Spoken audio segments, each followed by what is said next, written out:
During 1965 protests, African-American civil rights activist Jesse L. Douglas was labeled an unidentified white man. The label sat inside a protest record where people were being identified from images or reports. Douglas was one of the participants captured by that system. Instead of his name, the record used the wrong race and no identification. That kind of label can flatten a real person into a generic bystander.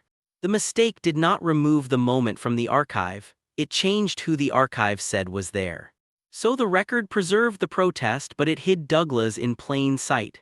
His presence survived as evidence while his identity was replaced by a mistake. For more than 450 years, English and British monarchs claimed to be kings and queens of France. This was a formal royal title, not a nickname. It sat beside the other claims of the crown and was treated as part of monarchy. The claim survived even after England had no real control over France. The title stayed in use because royal style can outlast political reality. In 1801, the title was finally dropped. The royal style changed and the old claim disappeared from the monarch's formal identity. That left a long-lived example of a crown keeping a claim after the world had moved on. The object remained, but the title did not. The East River Generating Station in New York City was opened by the Queen of Romania. It was a public power plant built to generate electricity for the city. The ceremony gave an industrial building the language of state occasion.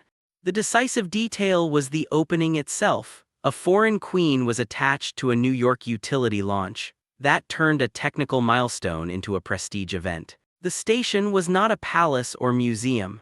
Its opening showed that even infrastructure could be presented as a public symbol, not just a machine. The result was a royal ceremony around a working utility building in New York. A power station became a stage for civic pride and international attention. Michael Gardner preached a sermon in Inuktitut before he understood the language. It was spoken religious teaching, so the words had to come out in order and clearly enough to be heard as a sermon. The oddity was the gap itself. He could deliver the language before he could fully understand what he was saying. That made the sermon a performance ahead of comprehension, with translation carrying the meaning under pressure. The result was a rare bridge, a sermon delivered in Inuktitut before the speaker had mastered the language.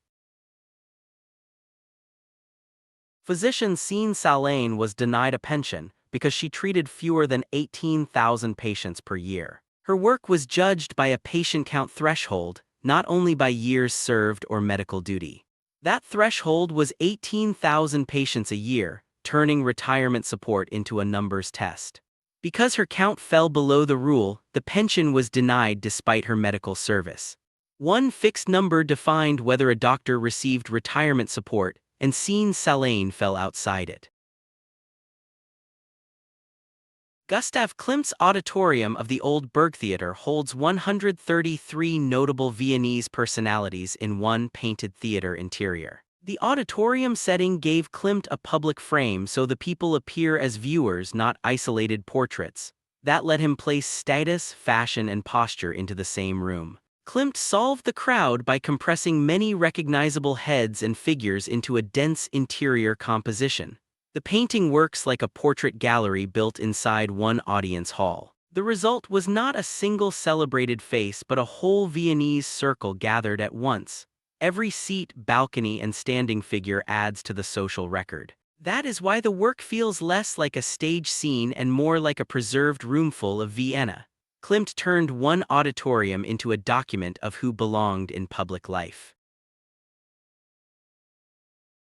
Court jester Bernard de Bleuet d'Arbres said he was forced to recite a sermon from a tree being chopped down. This was not a normal church sermon. It was a recounted episode from Bernard's own account, remembered for its strange setting. The oddity was the physical setup. He had to keep speaking while the tree was being cut down beneath him. Performance and instability happened at the same time. That clash turns the scene into coercion framed as performance. The sermon becomes memorable because the setting itself is breaking apart as he speaks. What remains is the image of a court jester speaking from a collapsing tree, with the sermon and the cut trunk locked together in one absurd moment. One newspaper said the North Christian Church looked poised to lift off and take man to meet his maker. That line came from the building's appearance, which read less like a traditional sanctuary and more like a machine for flight.